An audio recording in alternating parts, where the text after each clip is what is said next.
듬직한 남편과 사랑스러운 두 딸이 있는데요. 누구한테나 가족은 소중한 존재겠지만 저는 좀 더 특별하게 사랑하고 있다고 말씀드리고 싶네요. 특히나 둘째 딸이 제게 남다른 아이입니다. 제 배 아파 낳은 자식은 아니거든요. 그러나 저와 몇 개라도 핏줄이 섞인 둘째가 서운하지 않게 현재 너무도 아껴주고 있습니다. 말했다시피 둘째는 저희 부부의 친자식이 아닌데요. 이걸 둘째 딸에게 밝히는 것이 참 어려워서 얘기를 미루다가 결국 둘째가 결혼할 남자를 데리고 왔을 때 알려주게 되었거든요. 둘째에게 모든 사실을 고백하기까지 정말 오래 걸렸는데 그간의 험난한 과정을 사연으로 써보고자 찾아왔습니다. 제게는 정말 존경하는 친언니가 한 명 있습니다. 당시 노는 걸 좋아하고 현실에만 집중하며 사는 저와 달리 언니는 늘 미래지향적이며 항상 앞날을 준비하는 사람이었어요. 언니는 늘 반장에 전교회장에 대학도 장학생으로 갔는데 저는 그에 반해 한참 못 미치는 수준이었죠. 부모님은 늘 언니를 자랑스러워하셨고 저 또한 언니의 발자취를 따라가고자 노력했던 기억이 납니다. 하지만 앞서가는 언니의 속도는 무서울 정도로 너무 빨랐는데요. 차마 제가 노력으로 따라갈 수 없게 높이 가는 바람에 제가 언니를 따라가는 걸 그만 포기해버렸네요. 그 때문에 저 스스로 언니와 제 처지를 더 비교했던 것 같습니다. 그렇다고 기분이 상했다는 걸 말하고 싶은 게 아닙니다. 제가 친언니의 승승장구를 온전히 축하할 수 있었던 건 아마 저희 집에서 부모님과 언니가 저를 두고 못났다고 비교와 구박은 하지 않아서 그럴지도 모르겠네요.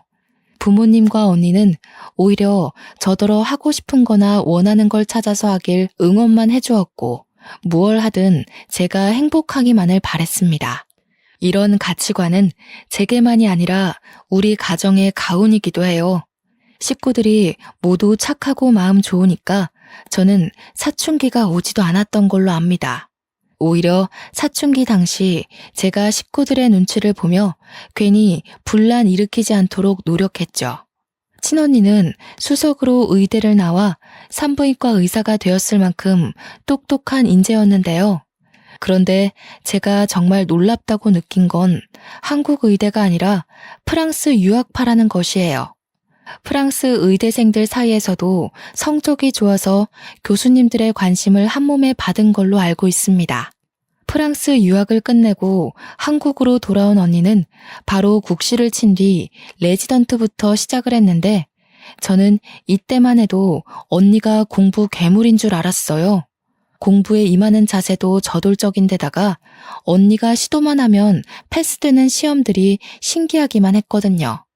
뭐든 척척 해내버리는 언니 때문에 초반에는 의사가 생각보다 되기 쉬운 일인가도 싶었네요. 아직도 부모님 집엔 언니의 프랑스 의대 졸업증과 의사 면허증이 자랑스럽게 진열되어 있습니다.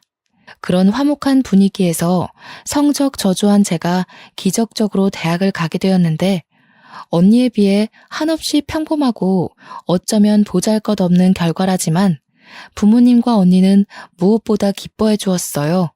제가 붙은 대학이 명성은 낮아도 원하는 전공을 택해서 간 것이기에 잘했다고 칭찬받지 않았나 싶네요. 제 전공은 다름 아닌 식품영양학과입니다. 저도 중학생 때부터 언니를 따라 병원에서 일하는 사람이 되고 싶었지만 병원 관련 공부가 저한테 너무 안 맞더라고요. 그래서 병원에서 일할 수 있는 모든 직업을 알아보다가 영양사라는 재미있는 직업을 찾게 된 거였어요. 아마 고등학교 말미쯤부터 꿈이 병원 영양사였을 겁니다. 언젠가는 언니가 일하는 병원에서 일하는 영양사를 꿈꾸며 즐겁게 학교를 다녔습니다. 제가 대학 졸업을 앞두고 국시 준비에 들어갔을 때 언니가 결혼을 하겠다고 남자를 데려왔는데요. 언니를 많이 좋아했던 저는 그날 처음 보는 형부를 앞두고도 살면서 가장 많은 눈물을 보였습니다. 결혼식에서도 마찬가지로 제가 너무 많이 우니까 언니가 되래 자신이 울 기회가 없었다며 웃음을 보이기도 했어요. 저희 가족은 그만큼 끈끈한 정으로 묶여 있었죠. 사실 형부는 제 눈에 언니에 비해 한참 능력이 저조한 편이었습니다. 형부 직업이 당시 무슨 카페 사장이었는데요. 듣자 하니 언니가 일하게 된 병원 1층에 입점한 사장이라 했던 것 같아요.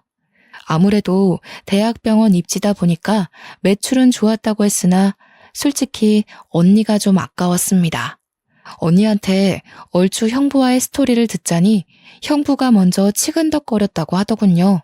여의사 하나 잡으려고 그곳에 카페를 입점한 게 아닌가 생각했을 정도로 저는 이상하게 형부한테 정이 안 붙었습니다. 그보다 제게는 다른 고민이 하나 생겼는데요. 더 이상 쉽게 만날 수 없는 언니가 결혼의 길로 떠났다 보니까 저도 평소엔 생각조차 하지 않았던 결혼에 대해서 진지하게 생각해 보았어요. 제가 제일 존경하는 사람이 친언니라서 언니가 하는 건 모두 따라하고 싶은 그런 욕구가 있었나 봅니다. 언니가 결혼하고 나서부턴 저 또한 결혼이 하고 싶은 거 있죠. 그래서 결혼한 언니를 따라 저도 당시 결혼을 무척 꿈이었던 걸로 알아요. 저는 취업의 첫 시작으로 어느 호스피스 병원의 영양사로 취직을 했습니다. 확실히 학교 공부와 실전은 천차만별의 차이가 나더라고요. 사회 일원이 되었는데도 제 몸은 아직 학생 신분에서 못 벗어나고 있는 거 아니겠습니까? 언니가 한참 레지던트 일로 힘들어할 때 제 눈에는 언니가 이미 어른이고 훌륭한 의사로 보였는데 언니가 매번 의사가 될 수 있을까 하면서 고민을 많이 했거든요. 아무리 노력해도 자기가 한참 부족한 것 같다면서요. 그게 그렇게 이해가 안 되었는데 막상 제가 직장인이 되어보니까 알겠더라고요. 세상이 너무 빨리 돌아가는 것에 비해 제 마음은 아직도 앳된 시절에 멈춰 있었어요.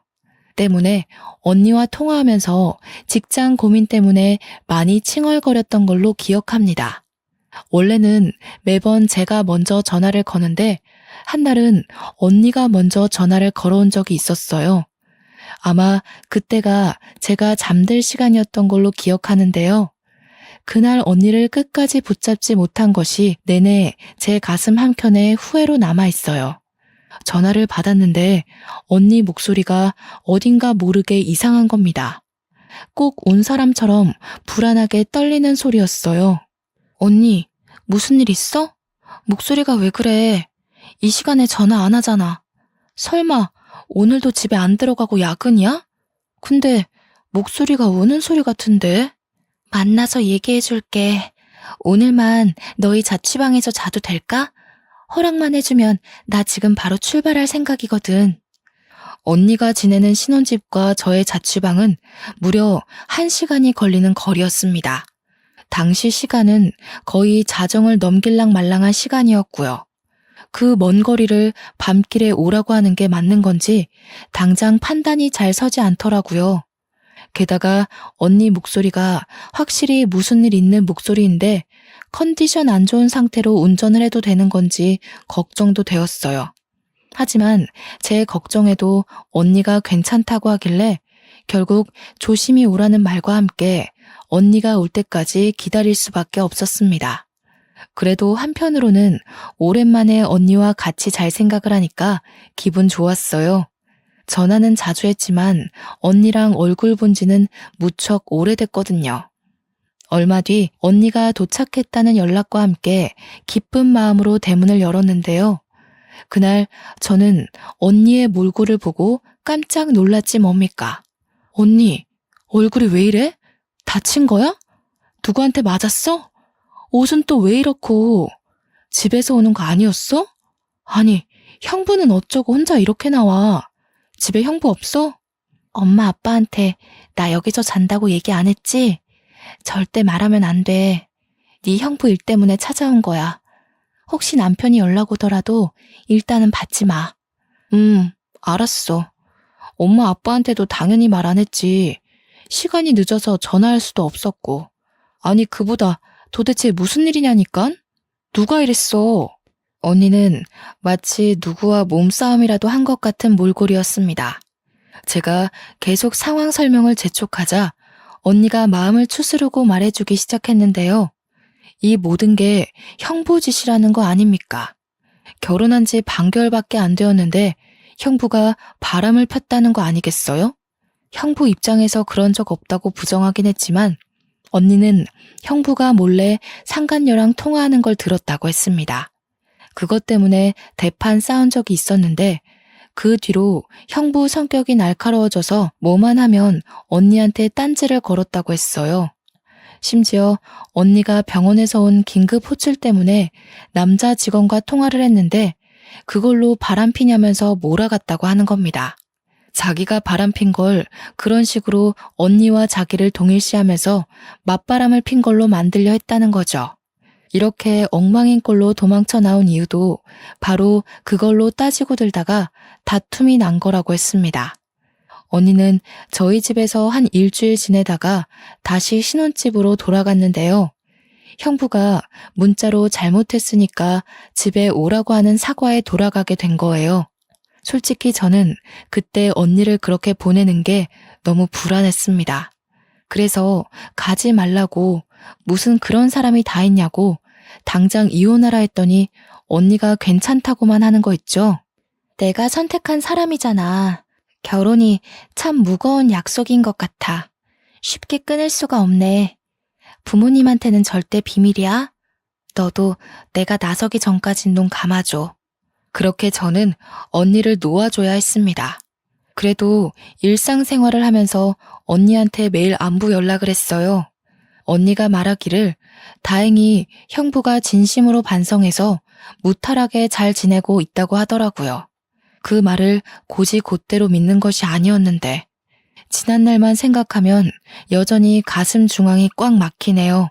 그리고 저 또한 결혼할 남자를 만나게 되었는데요. 제가 일하고 있는 호스피스 병원의 의사였습니다. 저와 무려 8살 차이가 났지만 그냥 보기만 했을 땐 저와 또래로 보일 만큼 젊어 보였어요. 그렇게 생긴 인연으로 저는 결혼을 하게 되었고 언니와 형부도 결혼식에 와서 축하를 많이 해줬습니다. 집안에 의사가 둘이나 된다고 친정 식구들이 제 남편한테 관심을 많이 줬어요. 결혼식 날은 정신이 없어서 몰랐는데 나중에 알고 보니 형부가 병원 밑에서 하던 카페를 접었다는 겁니다. 이유를 물어보니까 언니 말로는 형부가 친구와 함께 프랜차이즈 목적으로 카페를 창업하기 위해 본래 하던 카페를 접고 그 보증금으로 새 사업에 들어갔다고 했습니다. 저는 사업에 대해서 아예 모르다 보니까 그렇구나 하고 넘기면서 언니 안색에 대한 걱정만 했던 것 같아요.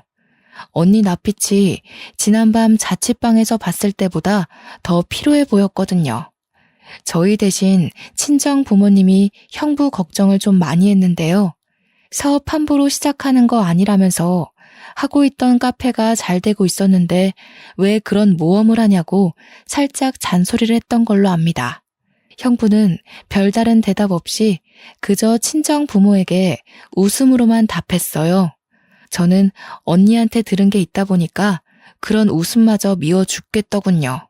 그렇게 결혼으로 인해 저도 친정을 떠나게 되었고 저는 결혼한 지 1년도 안 돼서 임신을 하게 됩니다. 제가 평생 친언니를 존경할 수밖에 없는 이유가 바로 이 계기로 인해 확고해졌는데요. 언니는 제게 가족이기도 하지만 동시에 은인이기도 합니다. 제가 임신한 당시 혈압이 급증하는 바람에 조산을 해야만 했는데 듣기로는 조산이 아이한테 굉장히 위험한 걸로 알고 있어요. 제왕절개로 태어난 제 아이는 바로 인큐베이터 신세를 지게 되었는데 아니나 다를까 제 아이가 폐 부분이 아직 덜 발달된 채로 태어났대요. 그래서 다른 의사들이 더더욱 제 아이를 가망 없는 신생아로 보더라고요. 저는 아이를 한번 안아보지도 못하고 신생아 집중치료실로 보내야만 했고 그 심정은 정말 온 세상이 무너질 정도로 괴로웠습니다. 저를 위로하는 식구들이 보이지 않을 정도로 가슴 아리를 꽤 했네요. 저는 언니가 일하는 산부인과에서 아이를 낳았어요. 그래서 언니가 특히 제게 많은 위로를 해주었습니다. 또 의사로서 제 아이를 살리기 위해 포기하지 않는 노력까지 직접 보여주었죠. 다른 의사들이 저희 언니를 보며 고개를 내저었고 다른 교수님까지 와서 언니를 따로 불러 면담을 했을 정도로 제 아이는 가망이 없는 아기였거든요. 저한테는 언니가 제 아이를 살릴 수 있는 마지막 지푸라기인 셈이었지만 모두가 나서서 제 아이를 살리기 어렵다고 하니 한편으론 언니한테 헛수고를 시키는 게 아닌가 싶어 미안할 지경이었습니다. 하지만 친언니는 프랑스 병원에서 살렸던 사례가 있다며 끝까지 아이를 위해 자기 고집을 밀어붙였고 끝내 아이가 기적처럼 제 품에 안기게 되는 기적을 일으켰죠. 당시 병원 직원들이 다 놀랐던 걸로 알아요. 그러나 제 품에 있으면서도 아이는 한 번씩 심장 박동수와 혈중 산소 농도가 엎치락 뒤치락이 심해서 안심할 수 없었는데요. 물론 그때마다 친언니의 끈질긴 노력 덕분에 아이는 어느덧 호흡기를 뗄 수 있었습니다. 제 아이를 위해서 친언니가 밤잠까지 설쳐가며 과로를 했는데요. 친언니는 제 아이에게만 유독 절실한 게 아니더라고요. 직접 눈으로 보니까 어느 신생아한테나 진심을 다하는 의사라는 걸 금방 알 수 있었어요. 너무 존경스럽고 멋진 의사라고 생각했지만 문제가 하나 있다면 부부관계에 소홀했다는 거예요. 일에 미친 사람이라고 욕먹으면서까지 친부랑 싸우는 일이 많았던 걸로 압니다. 옛날에 형부가 바람펴서 죄지었던 전적은 언니의 과욕에 묻혔을 만큼 이미 지난 일이 돼버렸고 다툼을 일으키는 근본 원인이 집에 잘 안 들어오는 언니의 일욕심 때문으로 바뀌어버렸습니다. 그러다 결국 못 참은 형부가 이혼을 요구해서 둘이 갈라서게 된 걸로 알고 있어요. 그런데 왜 하필 이렇게 버거운 시기에 축복이 찾아온 건지 형부와 갈라서고 난 후에야 언니는 뱃속에 아이가 있다는 걸 알게 되었는데요. 너무 걱정이 되었던 건 언니는 배가 불러 티가 날 때까지도 휴직을 안 내고 일을 했어요. 그 때문에 언니 체력은 바닥날 대로 바닥이 났죠. 그래서일까요? 아이를 출산할 때쯤 급격한 컨디션 저조와 여러 가지 스트레스, 과로로 누적된 체력이 더는 버텨주지 못하고 언니가 세상을 뜨게 되었습니다. 너무 괴로웠어요.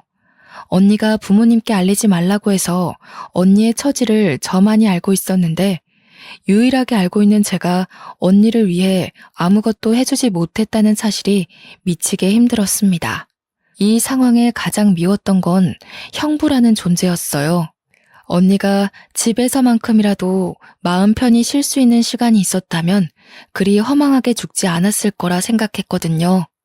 형부를 찾아내서 똑같이 망가뜨려 주고 싶지만 이미 이혼해버린 사이기도 했고 어디서 뭘 하는지 알 길이 없었습니다. 그렇게 언니 뱃속에서 태어난 아이는 죽어가는 언니의 심장에 마지막까지 안겨있다가 제 품으로 돌아왔습니다. 그게 바로 우리 집 보물 둘째인데요. 우리 둘째는 제가 세상에서 제일 존경하는 친언니의 딸입니다. 남편도 언니의 아이를 둘째로 받아들이는 것에 흔쾌히 동의했을 만큼 착한 사람이에요. 그렇게 저희 부부는 둘째를 얻게 되었는데 둘째가 건강하게 자라주는 것이 행복하다가도 갈수록 근심 걱정이 늘어가는 거 아니겠어요? 저희 부부한테는 둘째한테 모든 사실을 밝혀야 될 의무가 있는데 맑게 자라주는 둘째 앞에서 차마 입이 떨어지지 않는 겁니다. 그저 다음에 하다가 결국 둘째가 결혼할 남자를 데려올 때까지도 말을 못한 상태로 전전긍긍하기만 했네요. 그런데 하필 또 둘째가 데려온 남자가 둘째한테 첫 남자라는 거 아니겠습니까? 딸들의 연애 사정은 부모가 간섭할 일이 아니라고 생각해서 일부러 묻지 않았는데 첫 남자와 결혼하겠다고 덜컥 고백하는 둘째를 보고 좀 많이 당황했습니다. 엄마는 우리 딸이 잘 살았으면 좋겠어. 헤프게 남자를 만나보라는 건 아니지만 그래도 첫 남자의 바로 결혼은 좀 생각해보는 게 좋을 것 같은데? 아빠도 좀 걱정이 되는구나. 우리 딸이 선택한 남자니까 그 친구가 괜찮다는 건 충분히 알겠어. 하지만 그래도 이건 좀 섣부른 점이 있지 않나 싶은데. 나도 생각 없이 결정한 거 아니야. 결혼할 사람에 대한 확신이 있어서 그래. 저희 부부는 둘째 고집에 못 이겨 결국 남자친구를 한번 데려와 보라고 했고, 그 주 주말 저와 남편은 딸 남자친구를 처음 대면했습니다. 딸 남자친구는 사람이 둥글둥글하고 웃음이 많아서 사람 자체가 나쁘지 않기는 했습니다. 그래서 당시 같이 식사하는 내내 분위기가 좋았어요. 그럼에도 불구하고 딸이 남자친구를 보내자마자 현실적인 문제 때문에 금방 한숨이 나오는 거 아니겠습니까? 엄마, 아빠, 표정이 왜 그래? 내 남자친구 마음에 안 드는 점 있었어? 솔직하게 말해주면 남자친구랑 조율해보도록 할게. 그런 건 아니야. 인상 참 좋아 보이고 모난 곳 없이 잘한 것 같더라. 그런데 딸이 결혼을 하게 되면 남자 집안에서도 우리 집 사정을 알아야 할 것 같으니까 걱정돼서 그래. 난 또 뭐라고. 우리가 못 사는 집도 아닌데 뭘 그런 걸 걱정해. 남자친구 집안에 정치하는 사람들 많은데도 나 되게 환영해주더라. 둘째 딸은 제가 경제력 때문에 걱정한다고 봤지만 차라리 그 문제였다면 일이 크게 가슴이 미어지진 않았을 겁니다.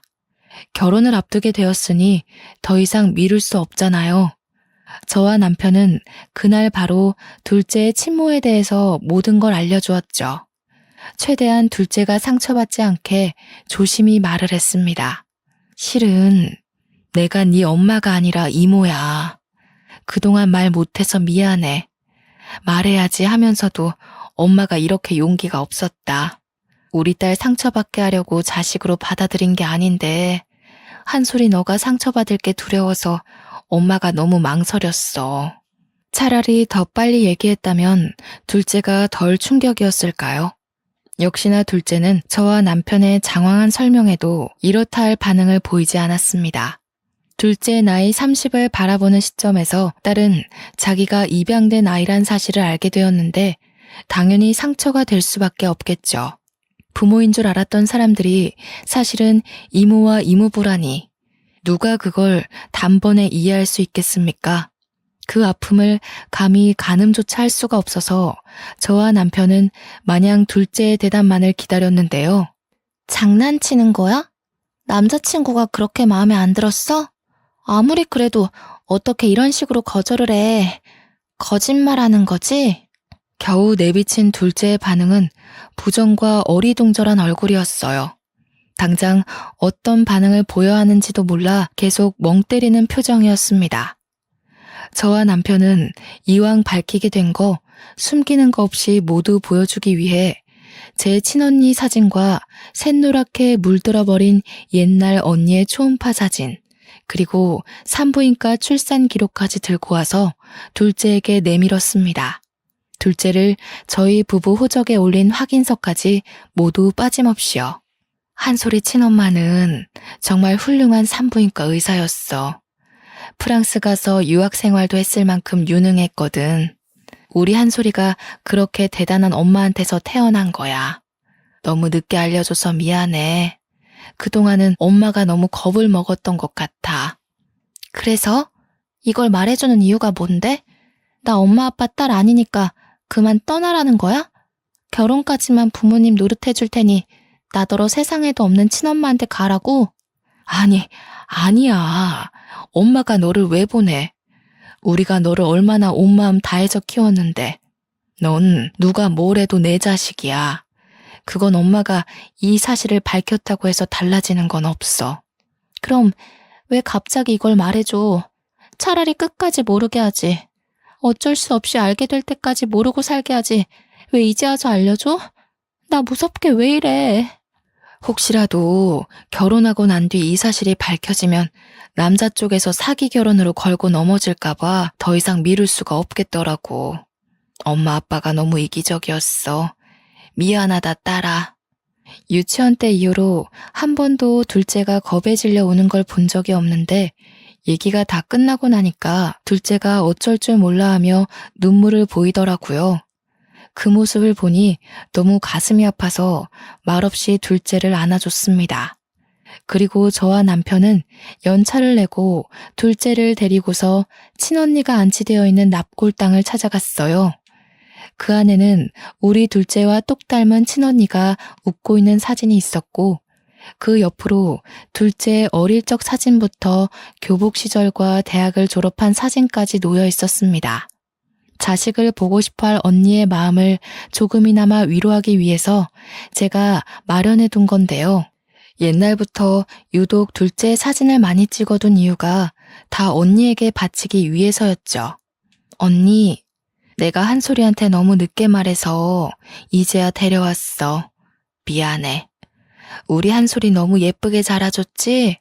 누굴 닮았는지 손재주가 얼마나 섬세한지 몰라.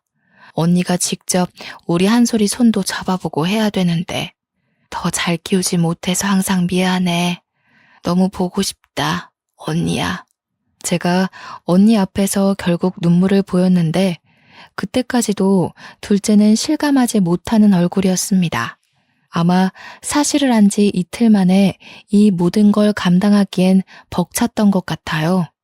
저는 둘째에게 주려고 그간 차마 주인 손에 쥐어주지 못했던 돌반지를 건넸어요. 네 엄마가 너 가졌을 때 얼마나 기뻐했는지 아니? 체력이 한참 떨어졌을 텐데도 네 초음파 사진만 보면서 그렇게 힘내서 웃던 사람이었어. 반지도 너 돌되면 줄 거라고 태어나기도 전에 사놓은 건데 네 손에 한번 쥐어주지도 못하고 저렇게 외롭게 가버렸다. 둘째는 손에 쥔 그 반지 때문에 사실을 조금씩 현실을 받아들이는 듯 했습니다. 그러더니 둘째도 그 반지를 보고 결국 영문 모를 눈물을 흘리더군요. 친언니 유골함 앞에서 처음으로 남과 같은 친모에게 엄마라고 부르는 둘째의 모습을 보니 제가 언니의 자식을 이제야 데려온 것이 한없이 후회가 되지 뭡니까? 언니가 이 순간을 얼마나 기다렸을까 싶더라고요. 언니한테 너무 미안했고 또 딸에게도 진짜 엄마에게 엄마라고 부를 수 있는 기회를 늦추게 만든 것 같아 죄스럽기만 했네요. 납골당을 다녀온 이후 저와 남편은 둘째가 우리를 원망한다고 하더라도 다 감수할 생각이었습니다. 저희에게 느낀 배신 때문에 호적에서 빼달라고 울분을 토해도 둘째가 원하는 대로 모든 걸 해줄 생각이었어요. 그러나 며칠 뒤 둘째가 저와 남편에게 하는 말을 듣고 내내 졸이고 있던 마음에 긴장이 탁 풀렸는데요. 둘째는 저와 남편을 전혀 원망하지 않았어요. 친자식도 아닌데 자식처럼 사랑으로 키워줬다고 오히려 고마움을 표현했죠. 제가 밝힌 모든 사실이 그동안 받은 사랑에 대해 반감을 일으킬 만한 문제는 아니라고 하면서 자기를 버리지 말아달라고 하더라고요. 엄마가 어떻게 너를 버리니? 그런 일은 생각해 본 적도 없고 있을 수도 없는 일이야. 내 품에 널 안은 순간부터 넌 내 자식이었어. 오히려 우리가 고맙다. 엄마 아빠를 받아들여줘서 너무 고마워. 집에 돌아와서 둘째가 좋아하는 밥상을 차려주며 훨씬 더 애틋한 시간을 보내었습니다. 첫째 또한 집안에 있었던 사실을 알고서 직장에 반차를 내고 지방에서 올라왔어요. 첫째는 둘째가 친동생이 아니라는 거 진작 알고 있었거든요. 첫째 나이가 초등학교 입학을 앞뒀을 때 둘째를 호적에 올렸으니까 저희 부부는 첫째가 이해할 수 있도록 설명할 시간을 많이 가졌었어요. 오랜만에 집에 돌아온 첫째는 바로 둘째를 찾았는데요. 둘째를 보자마자 따뜻하게 안아주는 거 아니겠습니까? 단 한순간도 너를 사촌으로 생각한 적 없어. 넌 처음부터 내 친동생이었고 앞으로도 나한테 하나밖에 없는 소중한 친동생이야. 그러니까 너 딴 생각하면 안 돼. 알겠지? 둘째는 첫째의 진심에 또 한 번 눈물을 흘렸습니다. 원래도 가족이었지만 우리는 한 번 더 가족의 정을 단단히 할 수 있는 시간이 되었어요. 둘째는 한동안 마음을 추스르느라 남자친구와의 만남도 미뤘는데요. 그러다 남자친구에게 자신의 사정을 고백했다고 했고 그 뒤로 저희 딸과 상견례 날짜를 조정했습니다. 상견례 자리에 가기 전까지도 혹시 예비 사돈 집안이 우리 둘째의 남다른 처지를 탐탁치 않아 하면 어쩌나 걱정 많이 했어요. 그런데 제가 걱정했던 부분이 무용지물이었을 정도로 정말 어처구니 없는 상황을 직면하게 되었는데요. 먼저 와 있는 사돈 식구들을 보고 저는 자리에 앉지도 못한 채 놀랐지 뭡니까. 제가 아주 잘 아는 사람 한 명이 사돈 쪽 좌석에 앉아 있는 겁니다. 그 사람도 저를 알아보고 눈알이 동그랗게 커지더라고요. 저처럼 마찬가지로 시선을 떼지 못하고 있던 그 사람은 다름 아닌 형부였습니다. 형부가 어떻게 여기에 있어요? 설마 제 딸 남자친구 아빠는 사람이 형부인 거예요? 어떻게 이럴 수가. 이 결혼 없던 걸로 해야겠어요. 한솔이한테 형부 일은 절대 모르게 하고 싶었는데 이런 식으로 낯짝 보여주게 될 줄은 몰랐네요. 그동안 잘 지내셨나 봐요? 우리 언니가 당신 때문에 무슨 꼴로 떠났는데. 무슨 소리 하는지 모르겠습니다만 사람 잘못 본 거 아닙니까? 초면에 결례가 심하네요. 아들아, 너는 이런 저급한 집안이랑 연을 맺겠다는 거냐? 나야말로 이런 결혼 허락 안 해요. 저와 남편 빼고 모든 사람들이 영문도 모르고 앉아있는데 곧 얼굴이 붉어진 형부가 당황하며 앉은 자리에서 일어나더군요. 저는 형부를 보자마자 친언니 얼굴이 그 앞을 스쳐가며 그동안 형부에게 품고 있던 반감이 폭발해 버렸습니다. 때깔 좋은 형부의 얼굴을 보니 도무지 참을 수가 없더라고요. 무슨 짓이라도 저지르고 싶어서 식탁 위에 보리차를 들고 형부 얼굴에 퍼부어 버렸죠. 놀란 형부의 몰골이 쫄딱 젖어버렸는데요. 그때 형부의 새 부인이 벌떡 일어나며 저한테 소리쳤습니다. 어머머, 이봐요. 제정신이에요? 초면에 뭐 하시는 거예요? 문제가 있다면 대화로 풀 생각을 해야죠.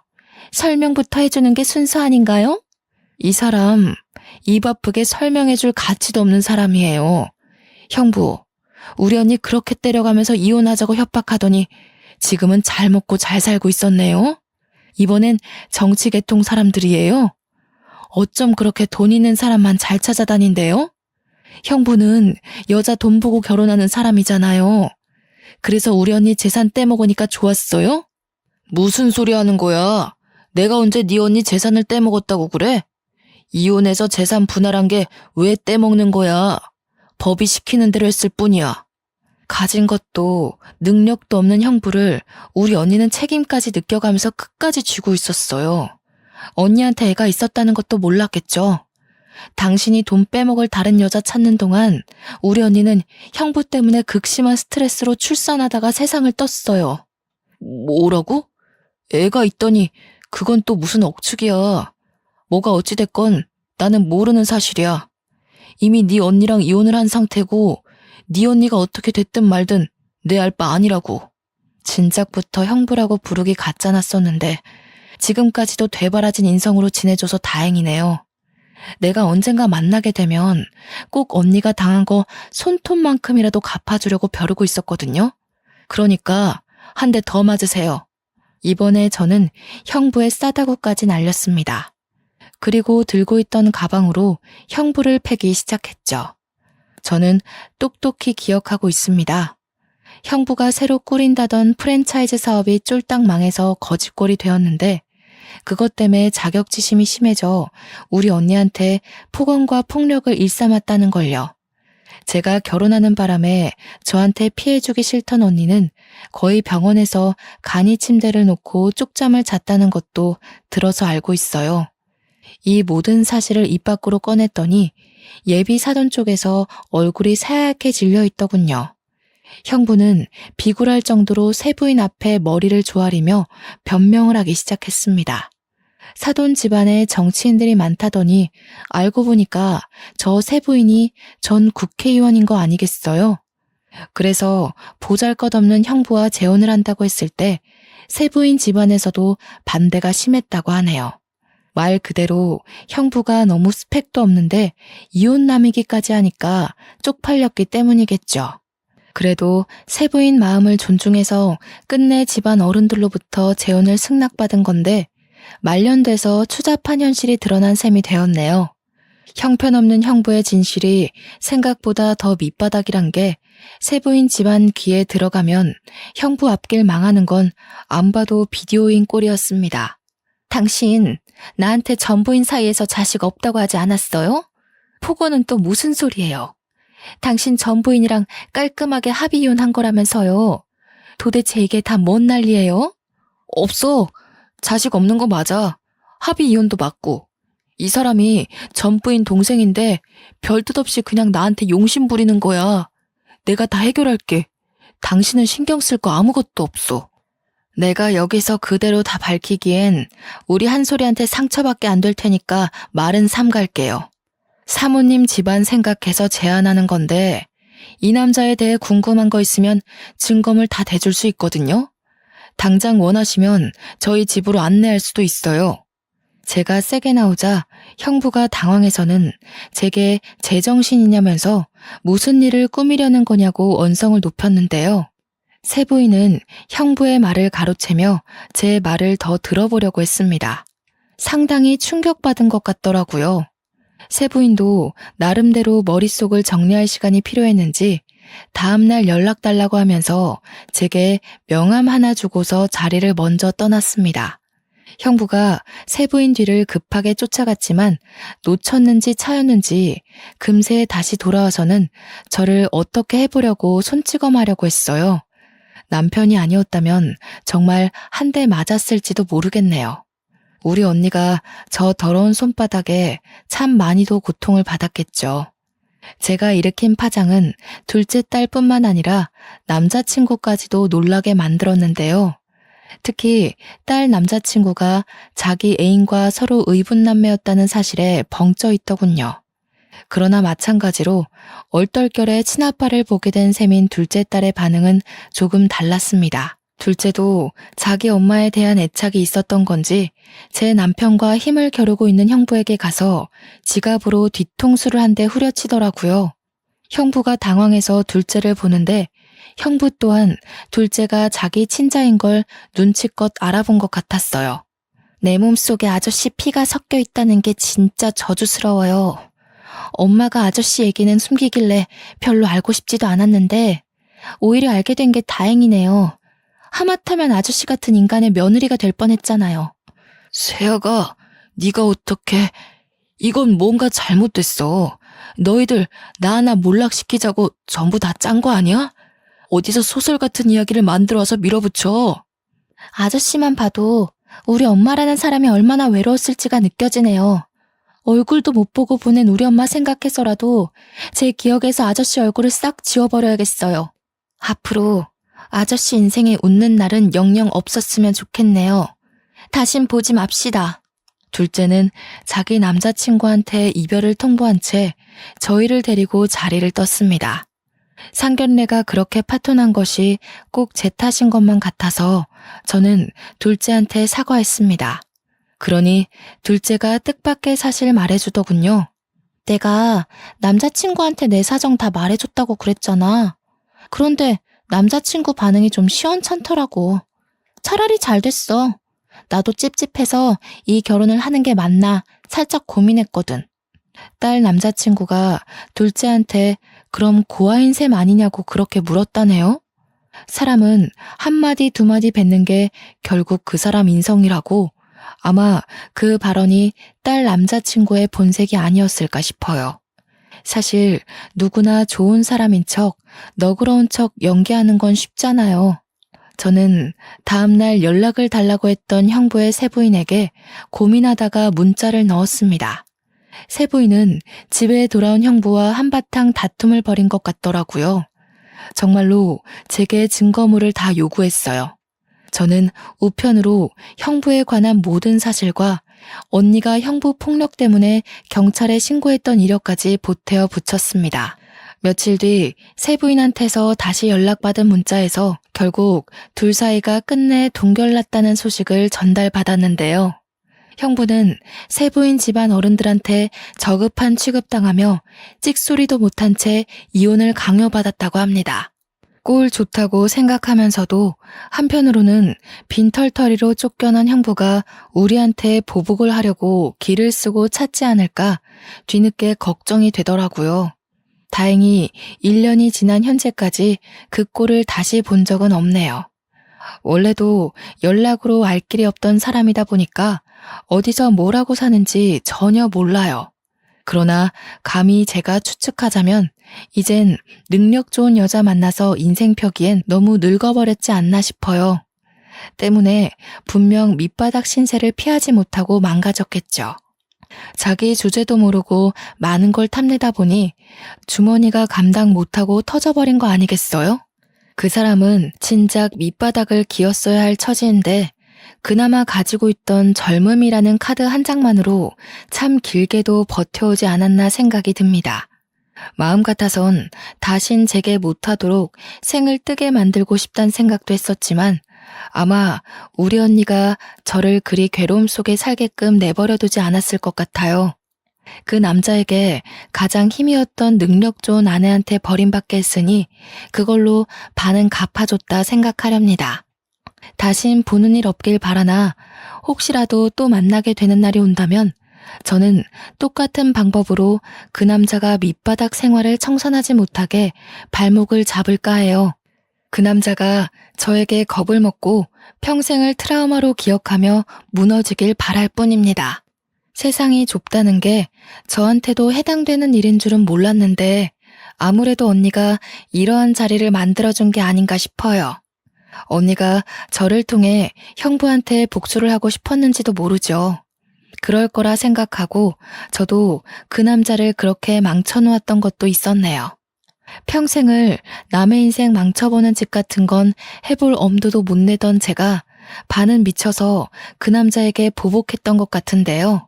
지나서 생각해보니 그 순간이 참 두려운 상황이었던 거 있죠. 그래도 큰일을 해결해버렸다 보니까 저희 가족에겐 더 없는 평화가 찾아왔습니다. 첫째는 지방 생활을 하고 있지만 둘째는 결혼이 파토나는 바람에 여전히 집에서 직장을 다니고 있거든요. 일부러 결혼을 망치려던 건 아니었지만 이대로 둘째와 함께 조금 더 사랑할 수 있는 시간이 늘었으면 좋겠다는 생각이 드네요. 최대한 나쁜 짓을 안 하고 살아가려 했는데 제 손으로 누군가의 인생을 망쳐버렸다 보니 가끔씩은 참 죄책감이 들 때가 있어요. 이 감정은 상대가 원수건 말건 상관이 없는 기분인 것 같아요. 그때마다 착한 제 남편이 곁에서 위로해주지만 그럼에도 이렇게 한 번씩 올라오는 감정들이 있네요. 이 사연을 쓰면서도 제 감정이 화가 났다, 자책했다, 정신없이 날뛰었답니다. 이마저도 제 스스로가 극복해야 할 숙제로 남겠죠. 부디 언젠가 친언니와 함께하는 날이 다시 오게 된다면 언니한테 칭얼거리고 싶어요. 처한 현실들이 너무 힘들었지만 언니 생각 하나로 모든 걸 이겨냈었다고 말입니다. 아마 심성 고운 제 언니는 오히려 저더러 고생 많았다고 사과를 하지 않을까 싶네요. 이 시간 내내 제 딴에는 참 길었던 사연으로 느껴집니다. 마치 당시로 돌아간 것 같아서 중간중간 가슴이 꽉 막히는 듯한 기분을 느끼기도 했어요. 그래도 글을 마무리하게 되니 제 마음도 같이 정리가 된 것 같아요. 왠지 모르게 개운합니다. 이젠 저의 앞길에 이보다 더 큰 방지턱은 없을 거라 생각이 들어요. 지나간 과거에 제 기억을 묶어두지 않고 행복할 미래만 바라보고자 노력해야겠습니다. 그만 사연을 마치도록 하겠습니다. 감상해주신 분들 모두 행복하길 기원할게요.